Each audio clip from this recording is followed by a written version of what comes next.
So a lot of what we are actually talking about is combining human plus AI. So AI on its own is still not going to do much, but that human element is still very critical in how we present brands to the consumer side, the customer side.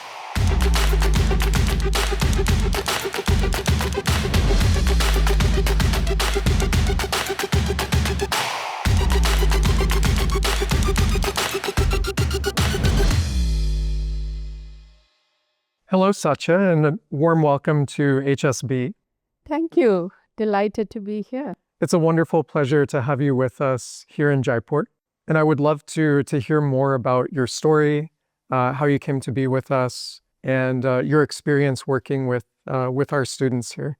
So yes, I guess we'll start with who you are, so where you're from, kind of your journey in life, and how you ended up sitting with us here today. That's going to be a long story, but sure.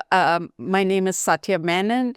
I originally was born in Kerala, in the southernmost part of India, did my schooling there, and then went on to IIT and IIM, two of the really nicest, topmost institutions there. So I would almost say my foundational skills in looking at quality of education probably came from those institutions. I did a little bit of work in market research and in India. I was working in India before I headed out to UPenn and the Wharton School for a PhD. My area was consumer behavior in marketing. Again, an amazing place to have gotten that kind of a holistic, doctorate experience. And after that, I went into academia. So I was teaching at the Booth School, the MBA program primarily, and some doctoral seminars, and then transitioned back to the industry. Again, there's a story about why I did that, but we'll come to that. I now work in Kantar in the data analytics area. I work with an amazing team of data scientists, consulting with them on what kind of analytics we can take to our clients in the industry. And I've been there for 20 years now. So my stint back in education is coming full circle back, saying, let me come and give back some of my experiences and learning from all those years of working back to the students, share my experience, hear back from them, because it's a very different perspective that the youngsters have. So it's been a really wonderful 2 weeks of teaching here. Wonderful. And it's great to hear that you've had that engagement at the highest level, so both in academia and in industry. And I think that's a great thing to bring to students and a great thing to bring back to them and to share. So it's rare that we get top-notch faculty who are both deeply engaged with industry and then also have that very strong academic connection. So in terms of your work, so Kantar it's a huge company. It's I think multi-billion-dollar marketing agency. And analytics is something that is increasingly important in the world.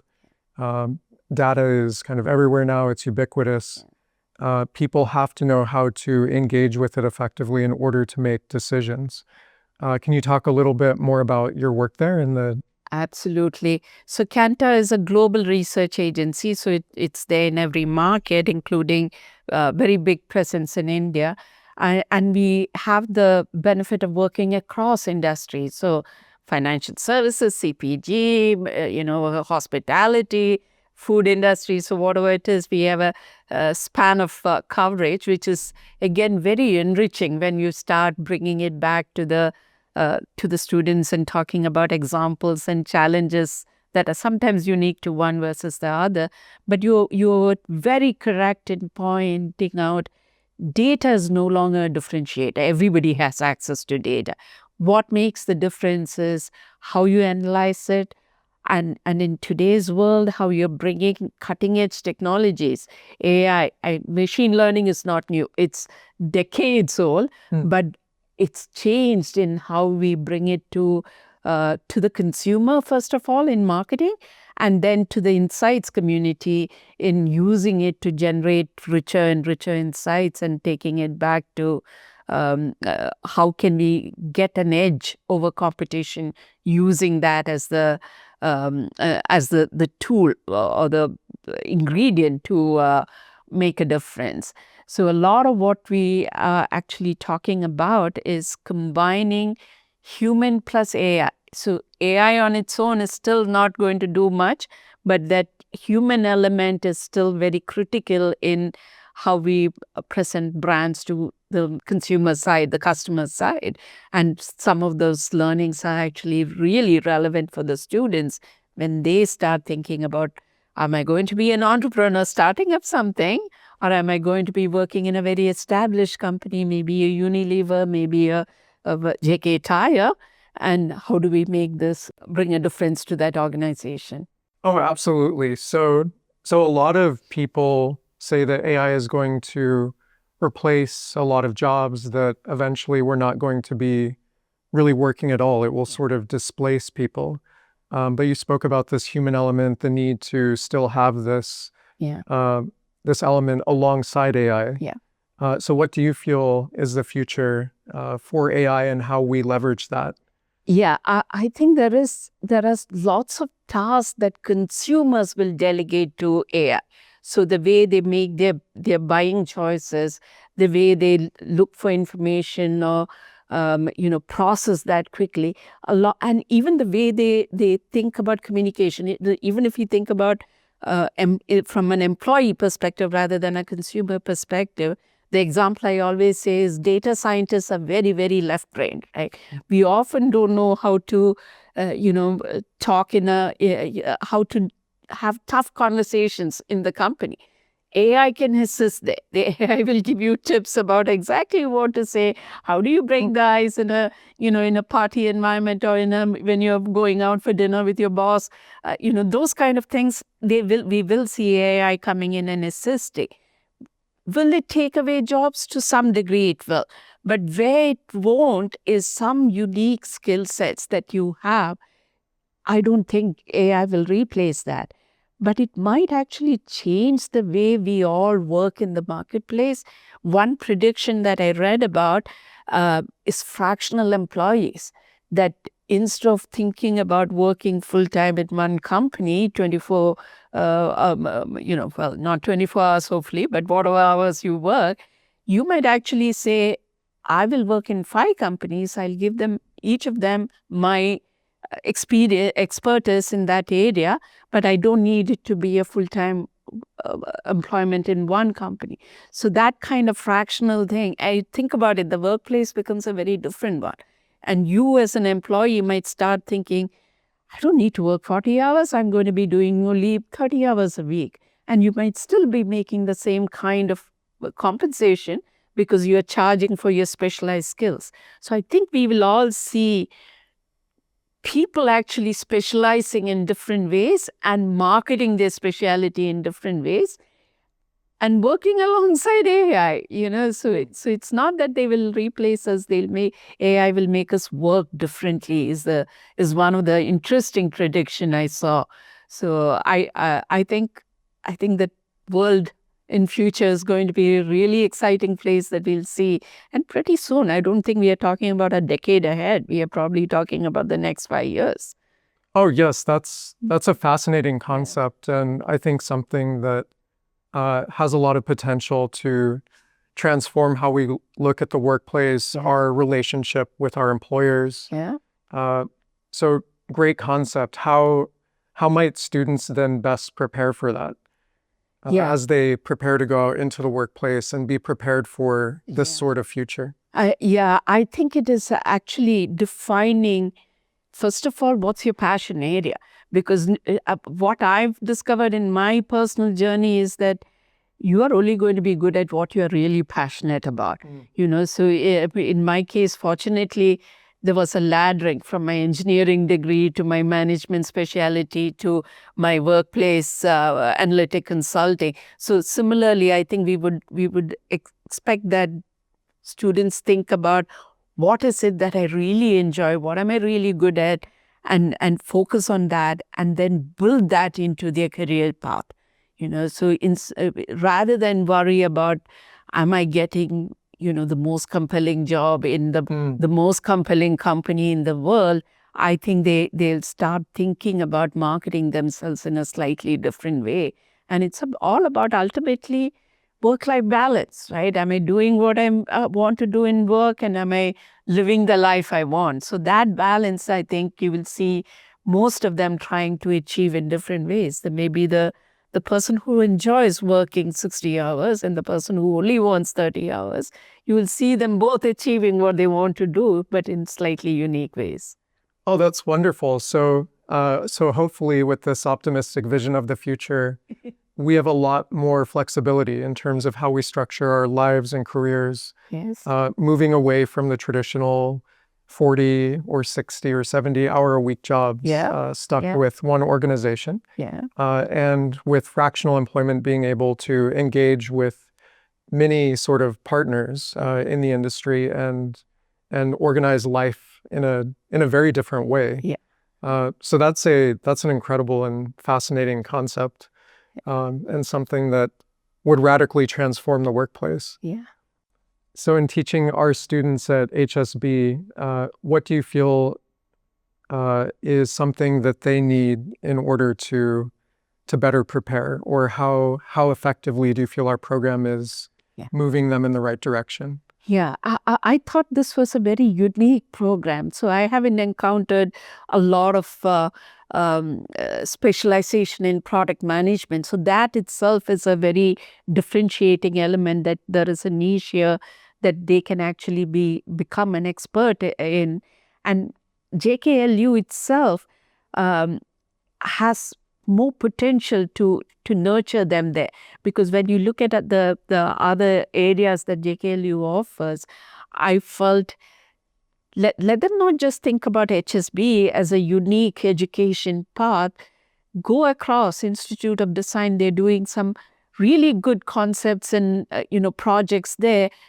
If they can partner, then I think there is a really good opportunity to bring in two parallel streams together and synergistically think about, how do you bring in the design element more into product management? How do you then work on your college projects in the more compelling way that both students can actually say, we have a thing that we are ready to take to market, because I know how to design it and bring that concept to life, and HSB students can tell me how to take it to market successfully.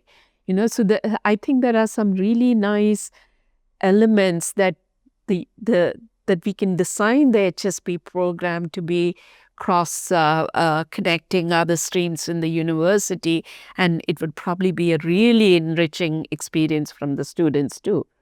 Oh, absolutely. I agree that that sort of architectural innovation and collaboration with and across other programs and disciplines is essential. And also, I think as we get out into the workplace, being able to effectively engage with people from diverse backgrounds with different skill sets, and create new value by combining those insights in novel ways. That's absolutely. I mean, the way you said it is so correct, because when they go back to the workplace, you're not just working with other product managers, right? You are working with the design team, with the R&D team, and that ability to work with people with very different skill sets and find the complementarities and the synergies, that is such a unique skill that you can take to your workplace.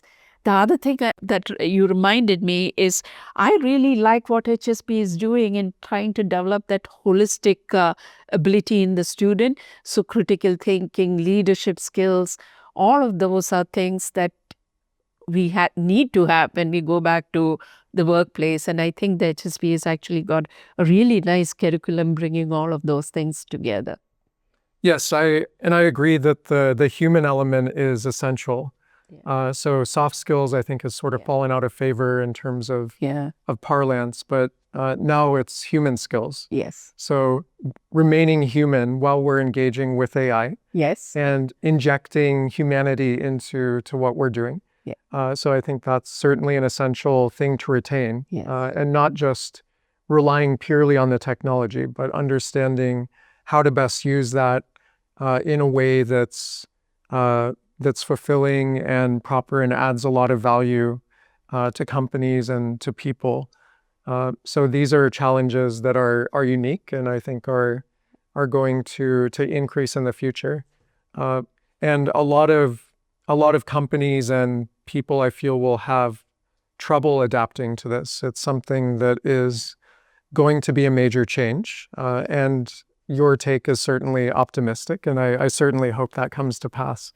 But what do you feel are some major challenges for individuals or organizations as AI becomes more important to the future workforce? Adaptation, the willingness to think openly instead of worrying about it, the willingness to say, how can I use it to my advantage? Amazing things that ChatGPT has brought to the table, right? Allows me to work much more productively, allows us to take skills we don't have, rely on it to do that. Like, I'm not very good at creating a podcast, but we have AI tools that would do that for us. And I was actually showing the class the advancements in robotics and how they're designing robots who are human elements. So I'm thinking 5 years from now, you won't need Satya, the faculty member. You might say, Satya, the robot's doing this interview with you too. And they will have the same sense of, humor or ability to think and have a free mind. So there are lots of things that are going to change. And I think not, first of all, be open to change. Second of all, take a step, leap a step ahead and say, how can I do this faster and better than anybody else? Adopt the AI, adopt the technologies that are coming in the marketplace and see if we can do something with it in a really compelling way. It's all about being first to market and doing things better than others. So I think that same concepts come to mind, like, be open, be dynamic, be innovative, all of those elements. So I'm curious how you think it may affect the broader economy, this sort of change and transition. Do you think that most of the reward is going to go to established companies that are large and they have large workforces, or will it be driven by a lot of individual entrepreneurs and people who are innovating and creating new insights? That's an interesting question. I think you will see, it's not that the large companies won't benefit, they will be there. I think in terms of number of players, you will see many more up and coming companies who are, technologically advanced, rising to the fore. So in terms of, like, when we think about share, you might see more going to the smaller startups and entrepreneurial thinking. The established companies need that to succeed. So you will see more of that symbiotic relationship where they are relying on each other. And of course, the smaller companies need the power of the bigger ones to get a foothold in the market. So it's not that one will replace the other, but I think the technology is always going to be more fragmented in many ways. So that we will see more companies coming in, and then the usual element of consolidation and, takeovers and acquisitions coming together in the marketplace as well. So it's going to be interesting both from the consumption side, how consumers are changing, and from the suppliers side, how companies are going to change to adapt to all these things. Oh, absolutely. And going back a little bit to the use of data, how do you feel that AI is going to inform or change that? And possibly how will that affect strategy, how firms approach decision making? And yeah, I think we will see more empirically based decisions, and because data is available, first of all, and tools are available to analyze in a smarter way and a better way and a more accurate way. So I think when we think about the early days of machine learning, we could predict, but we could never understand why. So great accuracy, 99%, but ask me why, I don't know. I think what we are seeing now is better ability to not just predict, but to understand why these things are happening, which means better ability to actually change a prediction based on the kind of market or the consumers we are talking to. So I think analytics and AI-based analytics obviously is going to be a really fundamental toolkit, much more than it ever was, because the tools are getting better and the answers it's providing is getting better. Oh, that's fascinating. So it helps with generalizing results and making Exactly. it something that can be used outside of the immediate problem and understanding deeply what's going on. Yes. But interestingly, alongside that, AI is something itself we're increasingly not able to understand. Yeah. So although AI helps us understand other phenomena, Yeah. the AI itself, the algorithms are getting increasingly complex. Yeah. So often we don't understand how AI is making these decisions. What do you think may be the implications for this? And interesting. I think it goes back to those specialist skills in humans, in product managers, engineers, whoever is doing that, because they are making the AI work the way it is, right? So a lot of them who are able to understand and therefore influence how the AI operates definitely get an upper hand, because they are the masters. They are the ones who are designing and putting it together before. And to some degree, I think consumers, because consumers are ceding the trust to the AI and say, you help me decide this. So it again comes back to us as managers or product managers, to how do we let the consumer trust a tool, the adoption of a tool. That's why I think humans still is there. Humans know how to do that. The psychology of how people behave, all the behavioral economics we have learned, all those principles won't go away. And you're using that to say, here's how consumers will adopt. So you, manager or business manager, you should be changing things in this way. And people who deal with the software side, I think, are definitely going to be critical to get this evolution going. So, but I don't think it's exclusively them. Psychologists are still very relevant to say this is how you should manage the consumer adoption of these things, how you should build trust. All of those principles still hold. Oh, absolutely. And so your own cousin here is so the dean of our design institute. And so in terms of design, which of course is a critical element in product management and marketing, how do you feel this will affect designers in the future and the work that they do? Because aesthetics and other things are something that's starting to be either challenged or done increasingly by these AI systems. Yeah, I think there are tools that will help them. I think fundamental thinking is still coming from the designer's creativity element, but even they are beginning to rely on AI to help with that, to scale that creativity. So in the world of advertisement, for example, so not quite design, but close to it, a lot of the ads are Gen AI generated, but Gen AI is learning from what the humans created. So that human creativity is still at the root of it. So, and I think we'll see that, like if you want a paradigm to shift in the design world or the architecture world, that will be driven by the human being providing that direction. AI can help scale it and make it easier to take it to completion, your 3D design or 3D printing, whatever part of that design element is. But fundamental concepts about, I want my design to look like this, or I want to change the way the design principles are going to work, I think that comes from the human factor. Oh, wonderful. Yes, I certainly hope so. Yeah.